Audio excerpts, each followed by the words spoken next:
Hello, Taurus, Sun, Moon Rising, and Venus Signs. Kamusta kayo? Sana po ay nasa mabuti kayong kalagayan. Welcome back po sa Star Tarot. Kung bago kayo rito, welcome din kayo. Thank you for your support. I truly appreciate it. God bless you all. Taurus, mauna mensahe ninyo, Claw. Be careful, do not take risk. Okay, baka may temptation dito na nag-iimbita sa inyo na mag-take risk kayo ngayon, na magsubok, no, ng mga bagay na hindi pa ninyo nasusubukan. So, stay put lang muna kayo for now. Okay? Yun ang panawagan sa inyo dito. Do not take risk. Now is not the right time to do that sa ngayon. Okay? So, what else? Someone will try to make you do something against your will. Okay? So, mag-iingat kayo. Huwag kayong pabigla-bigla ng action na gagawin. Ano? So, ano lang kayo, tignan lang muna ninyo kung ano yung sitwasyon, napapag-aralan muna ninyo, wag pabigla-bigla, okay?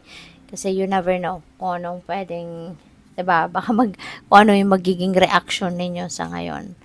We have Ram, a stubborn and aggressive person. Ayan, so maybe you're going to be dealing with someone na stubborn, agresibo, yung ganon. Kaya, ano rin kayo, mag-iingat din kayo sa taong ganito kasi baka ito na yung mag-trigger sa inyo. Magalit kayo, 'di ba? Mailabas nito yung pagka-tigre ninyo kung meron man at hindi maganda 'yon. Okay? So what else? We have ladder climbing towards success. Okay? Magano kayo, papunta kayo, paangat kayo sa inyong tagumpay. Okay? So this is really beautiful kasi you are heading towards your success na sa ngayon. So yung effort niyo, no, will eventually succeed. Yung effort ninyo will eventually pay off. We have target, a goal-oriented person. Okay? So, this is you. Pwedeng kayo to na nire-remind ng universe na goal-oriented person kayo kasi kaya focus lang kayo sa kung anong dapat ninyong pag-focusan. Or, maybe you are going to be dealing with someone, no, that is a goal-oriented person at maaring you are going to be dealing with that, no, around this time. What else? We have exciting event. Ayan. So, meron kayong pupuntahan siguro na baka mga party, baka merong okasyon sa opisina, event sa opisina. That is going to be very exciting para sa'yo. Baka may announcement, yung ganon.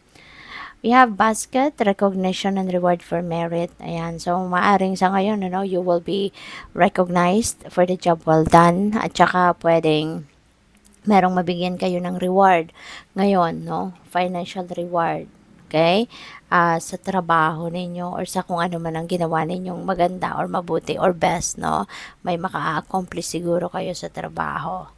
Position of authority. Ayan, baka ito na yung reward ninyo, no? Baka ma-promote kayo into a position of authority. Baka ma-assign kayo sa mas mataas na posisyon sa inyong trabaho na mayroon na kayong authority. Pwede rin naman na baka may mga dealings kayo with someone na nasa position of authority. Baka mayroon kayong mga pakikipag-usap, transactions, no? With someone na nasa position of authority. We have Vine, seek out information that will help you. Okay? So, kung ano man ito na kailangan ninyong pagdesisyonan siguro, you need to, to research pa, gather more information pa na makakatulong sa inyo na maging effective ang inyong decision. Okay? So, what else? We have deep friendship with someone of the same sex. Ayan. So, siguro mayroon kayong mga um, pagkakaibigan ngayon na mas lalalim pa, mas magdideepen pa. Baka mas lalo ninyong maa-appreciate yung concern, yung love na pinapakita sa inyo na kung sino man itong kaibigan ninyo, no?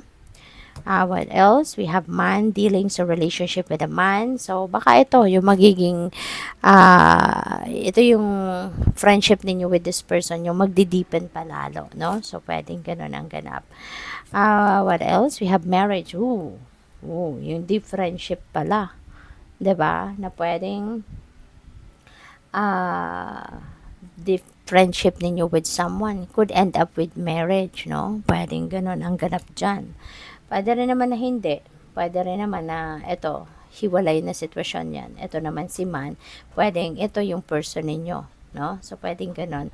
Baka yung exciting event na to, ito yung pagpapakasal ninyo. Ito, yung siguro na, nalalapit na ang pagpapakasal ninyo. Pwede rin naman na may whirlwind romance dito, bagong kilala ninyo. Tapos, eventually, first, ang tawag dito?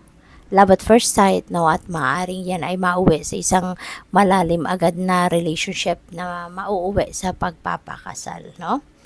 What else? We have stork, news of a birth or a new business opportunity.